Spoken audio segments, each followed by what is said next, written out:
Fight night again at MSG. You have Triple G against Steve Rolls. That's the headline bout. But also, Brian Ceballo, born in Puerto Rico, raised in Brooklyn, will fight for the second time in his career on Saturday at MSG. Brian is a perfect 8-0, and he joins Cam and I.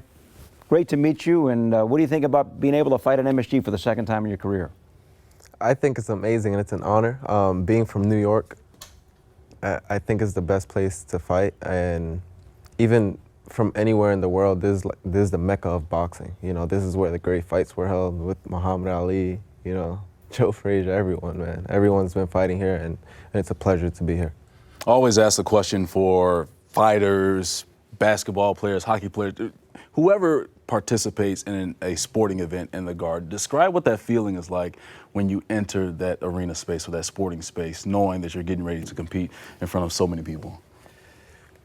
You know, that's a feeling that I think more than anything, people have to feel going through there, but it's an atmosphere that it's like kind of overwhelming, but it feels good at the same time. It's like, you know, you get all these shivers, these goosebumps, everything. You know, you're getting excited the more close you get to the middle of that stage. You know, if it's for basketball players, once they get on the court, if it's for boxers, once we get in that ring, you know, and everyone is chanting, and it just feels amazing. All the lights.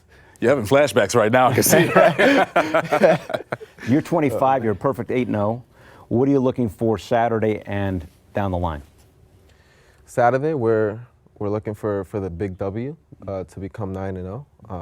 We have a tough fighter in front of us, but we're gonna do what we have to do to get him out of there. You know, if we can get him out of there early, we're gonna go for it. So. The eyes piercing. Like when he started talking about his opponent, Bill, he was looking at you. I'm starting to get a little afraid for Bill right now. I might have to jump in and protect you. You're going right through. He's going right through. I don't know. Can you protect me against him? I don't know if that's gonna work. I can try. I'll try and grab him. That's the only thing. But once he breaks off of me, then it's a wrap. I mean, you may want to scoot back a little bit. I'll do it. I'm not trying to. I got to keep this preserved. All right. But break down your fighting style and your technique and what you try to bring to the ring every time you step in. So, as far as in fighting styles, I don't particularly think I have one style. Nice. You know, we adapt to each opponent. Every opponent fights differently. It doesn't matter who it is. You can have 3 different people fight like Muhammad Ali, but they're each gonna have their own thing, if that makes sense. You know, they're each gonna have their own flaws, and they're gonna do something a little differently than Muhammad Ali ever did. So we adjust and adapt to each opponent, and we just make sure that we train for that specific opponent. Now, you won the New York Golden Gloves title 5 times. Wow. How has that helped you prepare? How did that help you prepare for your professional career?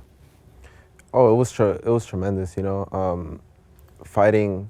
I actually fought twice in the amateurs for the Golden Gloves in the finals at MSG at the theater, and it was electrifying. And winning it 5 times, it's historic. I'm one of 3 to win the Golden Gloves 5 times, and it's helped me be here today, so I'm excited. Joins Mark Breland as one of the others to win the New York Golden Gloves title 5 times. 5 times, and I know your family's super proud of you, but I hear that you got 5 siblings, man. So where do you fall within that range? Are you the youngest? Are you in the middle? Because guess. From my personality, what would you guess?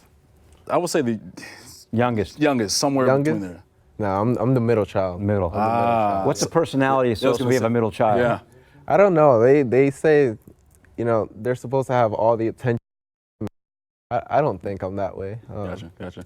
I think I'm pretty cool. And I brought that up because I want to ask you about how did maybe that influence your fighting or just your work ethic, being the middle child, right? You're not the oldest, you're not the youngest, and we hear about the oldest wanting to be the leader, the youngest probably being more babied a little bit, or you know, getting more of everything besides everyone else. So for you falling in that middle child area, was it more influence for you, just like, okay, well, I'm kind of used to not being at the forefront, but at the same time, I'm going to fuel and make myself just, you know, in terms of boxing, a better fighter or a stronger fighter to be recognized? Yeah, you know, I mean, in my family household, we were all treated fairly. Nice. But I've never really thought of it that way. But I think, in a sense, it has helped in a way because there's there's a gap between my older sister and myself. We have maybe like a 6-7 year gap.